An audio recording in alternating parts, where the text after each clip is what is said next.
What is going on, everybody? Welcome to Off the Top Rope, Off the Mic Sports Network. So TNA had Slammiversary tonight. Huge crowd. They broke a record that stood for 12 years in North America. Oh, I think it was like almost 8,000 people. UBS Arena, Long Island, New York. And in large chunk, this was a really decent show. AJ Styles came back. Leon Slater had a really great match with Moose, becoming the youngest champion in TNA history at 20 years old. Like it was a lot of good stuff. Mustafa Ali and Cedric Alexander had a banger. The Hardys won a crazy ass ladder match, but in my eyes, TNA missed a huge opportunity here. They missed the mark tonight because in the two most noteworthy matches on this show, which was the title for title match between Masha Slamovich and JC Jane. So it was NXT Championship for Knockouts Championship, and then obviously the triple threat main event with Trick Williams defending against Mike Santana and Joe Hendry. They missed the mark. And whether we don't know really how much booking say does WWE have with their NXT wrestlers being in these matches. We don't. But I'm led to believe that this was a TNA call. Like this is a TNA show. WWE shouldn't have control over, like they're like TNA's president Carlos Silva has been front and center promoting the shit out of this show. So clearly in TNA's eyes, they made the choice on their biggest stage to put their two world titles, men's and women's, on WWE wrestlers. Now, I was willing to see this thing through with Trick Williams, but to see JC Jane win the championship, and I like JC. I think she's great. I think she's molded herself into something. And, it's really cool to see her get crowned like this. But the optics of both of them getting off the air, and specifically with the Trick Williams thing, and I like Trick too. I think he's done a great job as a heel here. But to have this show in New York, your biggest crowd, everybody and their mother wants to see Mike Santana win. And that's saying something because Joe Hendry is insanely popular too. On a show where like an hour and a half, 2 hours earlier, you gave your Knockouts title to the NXT Women's Champion, who literally, has now beaten two of the great TNA Knockouts champions of the last, 4 or 5 years in Masha Slamovich and Jordan Grace in back-to-back weeks. But for Trick Williams to win it in the way that he did, Mike Santana hitting his finisher, and then they just rush to the finish while Trick is fading a knee injury. It was very flat, and it's horrible optics. Like, I want to see TNA, be competitive and be taken seriously. Like, I get on AEW for some of the nonsense that they've, done in recent months and recent years with some of their creative decisions. They haven't been perfect, but for you to have a big show like this, and the two biggest creative decisions that you made on this show was give both your world championships to WWE NXT wrestlers. Maybe they think that there's a bigger payoff, and maybe there's some sort of an invasion angle that comes out of this. But as of right now, this is the second year in a row that they've done it, where they waited on where they waited on Joe Hendry. They should have done it at Slammiversary last year. I think it was in Canada. I think it was in Montreal, and they had a huge crowd there, and then they didn't do it at Bound for Glory, and they waited all the way until I think Genesis at the start of the year to put the title on him going into the Royal Rumble, which, okay, they got some good visibility out of it, but this was just, to me, this was a strange night for TNA, considering, you have the Hardys, with all the nostalgia, and now they're facing, they're going to face Bully Ray and Devon Team 3D at Bound for Glory, so they're trying to build that up. Like, it's just it's a couple things. Like, when you have Mike Santana from the Bronx, New York as that can get, and getting over with fans, and a guy who freaking deserved it, and you don't crown him there, that's just a mistake. And then, Masha Slamovich is also, like, by way of Russia, it's living in New York.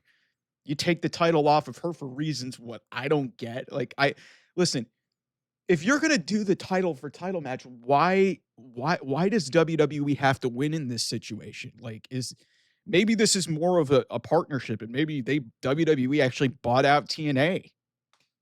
Like, because I don't know what else to think about this situation. Like, this is massive creative misstep. And this is looking past some of the, production and stuff. Like, some of the stuff on the show was perfectly fine, but there was a huge production botch um with a promo that aired earlier in the show with Ash by El against the Elegance brand, and that looked really bad and looked really amateurish. And then obviously the two creative decisions to have NXT wrestlers go over TNA wrestlers, and now both your world titles in the span of 3 months now are possessed by WWE. Like, optically, it's horrible. And I don't know what the end game here is with Carlos Silva or the people who are booking this shit, but like, listen, I have to call it like I see it. Everybody gets on me for being an AEW hater. AEW made some horrible creative decisions this year. Like, John Moxley holding on to that world title for 9 months, but at least they stuck the landing at All in Texas. This was TNA's biggest show of the year. Can you imagine if AEW had had John Moxley walk out of that stadium last week with the AEW World Championship? We would have been yelling and screaming from the top of mountains for how horrible AEW is. At least they knew what their audience wanted to see. So they better have a hell of an idea coming out of this that's going to lead to something, and something big. But considering what you had, a star that needed to be made, and Mike Santana should have held this championship. Like, listen, I get Joe Hendry obviously has more star power, but Mike Santana's got to be the end destination. If it's going to be at Bound for Glory, then why'd you book the show in New York? Why'd you book the show in New York? Why not book Bound for Glory in New York? Why not book this show in Lowell? I don't get it. And separate from that, like, this whole, JC Jane thing, it's felt really rushed. I'm very happy for her, but to take away one of the great knockouts championship just for, hey, it's not even a unification match. Maybe that's what this becomes, but a lot of this just does not make a lot of sense from a TNA perspective. And like I said, I'm always willing to see this through. I was very skeptical of what happened with Joe Hendry last year and the fact that they made him wait. And it kind of worked out because Joe Hendry got two of the biggest pops at WWE shows this past year. And maybe that's what comes of this. But to me, you had a massive opportunity at your biggest show of the year where you brought your most recognizable star back in what was a really fucking cool moment to see AJ Styles come out to his old music, endorse the young star in Leon Slater. You made a big moment there. That insane ladder match, by the way. Hope AJ Francis, Flop Dollar, hope his balls are okay, because buddy, that was a bump and a half. I don't get it, man. I don't understand what TNA's end goal is here if they're trying to grow their promotion by now, having NXT people come in and now be your men's and women's world champion.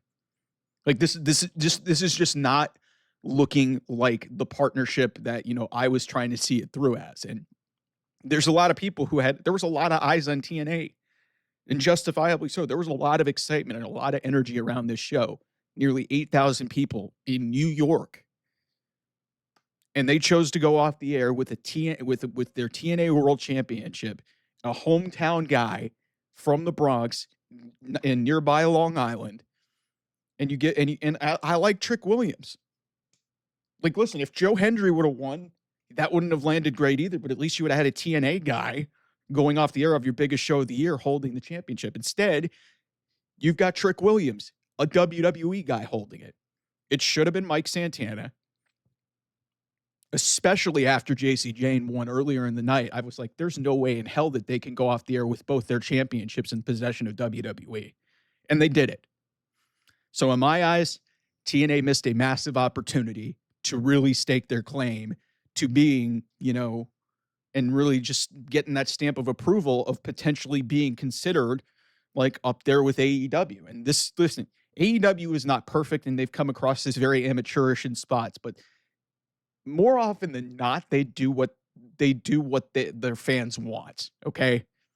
I may not necessarily agree with a lot of what they do, but they damn sure do. Like, I mean, on their biggest stages, they do not miss. They did misfire with a lot of that John Moxley stuff, and they should have given it to Swerve Strickland at that Dynasty show. But at All in Texas, every single creative move that they could do right, they went the right direction. They could have gone with Tony. They could have gone with Mercedes Moné. They went with Tony Storm. They could have gone with, the Young Bucks, but they went with Swerve and Osprey. And in the most important spot, they stuck the landing and they put the belt on Hangman Adam Page beating the Death Riders. How they respond off to that is a completely separate issue, but we're talking specifically about big shows. And TNA had a really big opportunity to really stake their claim of, hey, we're that, that's that other alternative promotion and we want to be taken seriously. But between production botches and questionable booking, they missed an opportunity tonight. So that's really my thought on this. We'll have some more stuff coming out of this about some other things that happen across the world of wrestling, but I really wanted to reference this thing because this is just a miss. This is a big, big, big, big miss from TNA. So anyway, thanks so much for watching. I'll see you guys soon. Bye-bye.